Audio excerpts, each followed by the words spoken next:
Evan Swan, je suis artiste peintre, j'ai 34 ans, père de 2 filles et marié.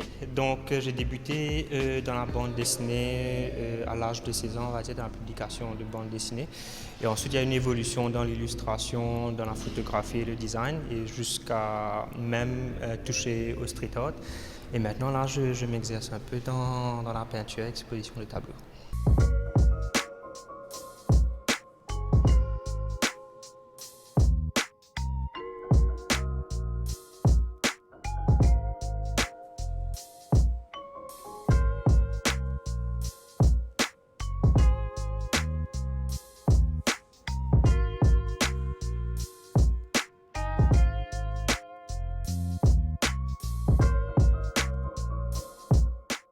Commence par un déclic, et ce déclic, ça a été 16 mois ça a commencé il y a 16 mois, donc qui coïncide avec la naissance de ma première fille.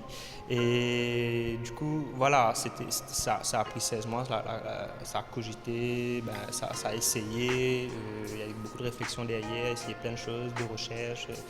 Donc il y a eu tout un parcours jusqu'à aboutir aujourd'hui au vernissage de l'expo.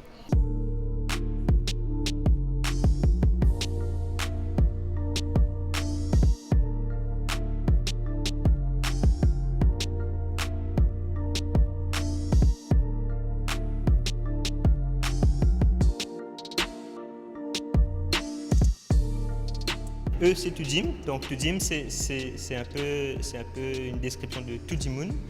Donc c'est ma façon vraiment de dessiner l'humain et sous tous ces aspects. Donc voilà, et du coup c'est un mélange d'humain, de loup, de chien, donc qui a un peu évolué durant même quelques années pour arriver à la forme qu'il est à présent. Donc, et c'est voulu. Donc, quand vous dites playground, c'est exactement ça. Donc, c'est un peu ce jeu que je veux recréer, parce que pour moi, ce que je fais, c'est un jeu, et la vie est un jeu, quoi.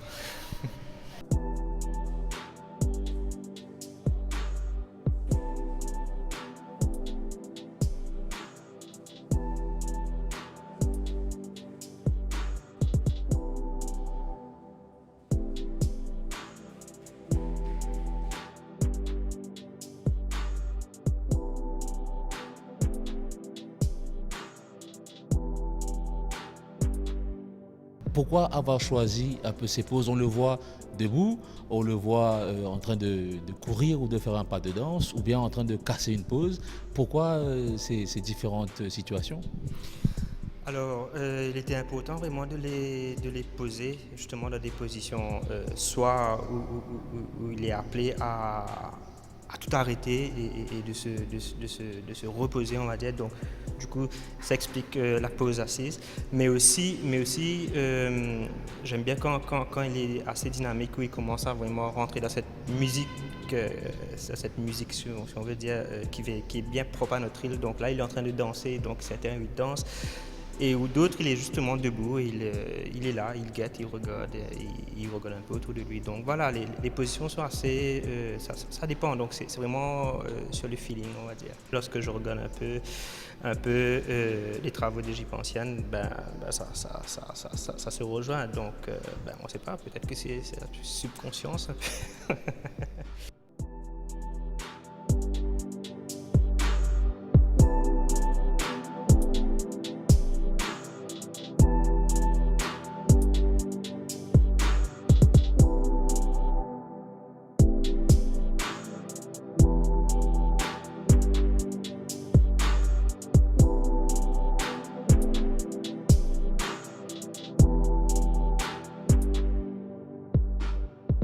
Ma relation, si on veut, avec la couleur et le blanc et noir est assez abstraite, parce que à chaque fois avant que j'entame un dessin, je la vois en couleur avant. Donc je sais déjà les couleurs que je vais appliquer. Et souvent, au final, ce n'était pas ces couleurs-là que j'avais vues. Donc, et ça évolue. Donc, mais en même temps, ça me donne un guide. Donc, les couleurs et le blanc et noir, c'est vraiment organique.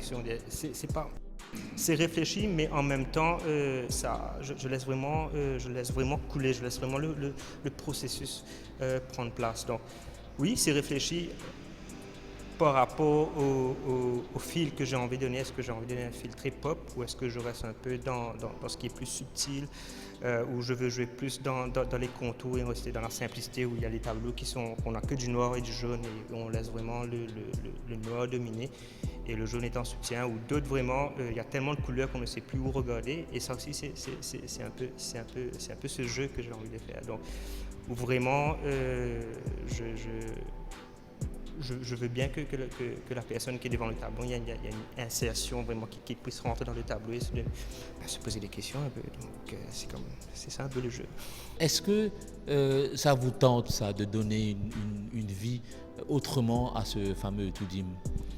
Je pense que clairement c'est une prochaine étape pour Toudim. Là, il y a 2 ans de cela, lorsque je l'ai dessiné, c'était vraiment que le dessin et on tâtait encore dans la sculpture pour le mettre en 3D. Là, vraiment, ça a été matérialisé. Je pense que la prochaine étape, ça aurait été l'attaquer en animation. Et maintenant, avoir la forme, avoir le scénario, etc. Ça, c'est autre chose, mais je pense que c'est la prochaine aventure, on va dire.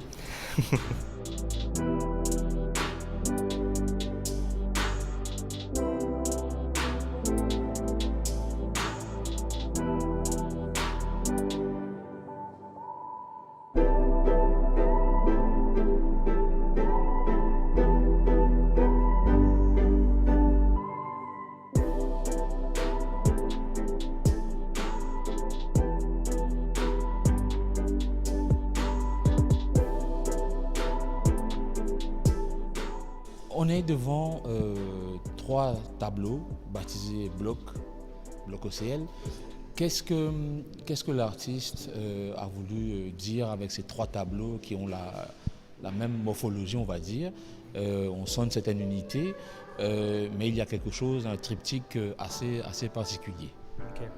Alors, ces 3 tableaux dépeignent vraiment l'idée derrière du concept de l'expo. Donc, qui est vraiment un appel à se poser, parce qu'on est souvent pris dans un tourbillon au quotidien et des fois on ne trouve pas le temps de se poser et de se prendre le temps pour soi. Donc du coup, ces tableaux qui illustrent, on va dire, des blocs, des flats, où tout le monde est vraiment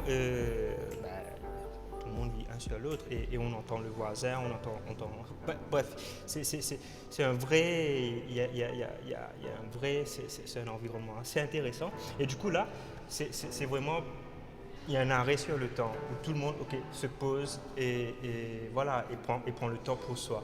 Donc ces tableaux comme on le voit, chaque personnage il est là à se poser à un regard perdu dans le vide ou vraiment bon, certains regardent la télé ou d'autres dorment, mais voilà, c'est cet appel à se poser vraiment.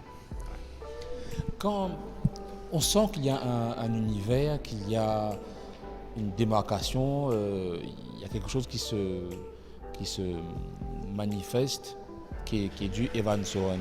On vous connaît comme illustrateur de livres pour enfants, vous travaillez sur divers projets. Là, c'est le personnel qui ressort.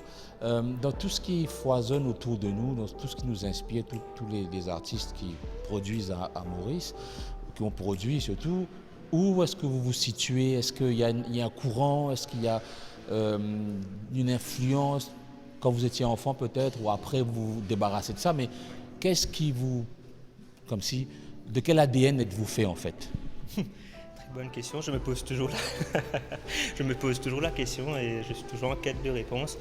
Je pense que je suis juste celui qui se laisse inspirer par tout ce qui est intéressant, tout ce qui est nourrissant au niveau de l'histoire et de la narration. Je pense que j'accorde beaucoup d'importance à la narration et forcément je vais appliquer l'esthétisme ou le style qui est d'abord par lequel j'arrive plus à m'exprimer. Donc, par exemple, on dit souvent que je fais du naïf abstrait. Donc, allons nommer ça ainsi. Donc, je ne sais pas si tel est le cas, mais ben, c'est ce que je me plais à dire. Donc je reste quand même dans du naïf, mais en même temps c'est de l'abstrait parce que c'est vraiment pas réaliste. On va dire dans la peinture et le dessin. Donc voilà, je pense que je peux dire que je me situe un peu dans ces eaux-là.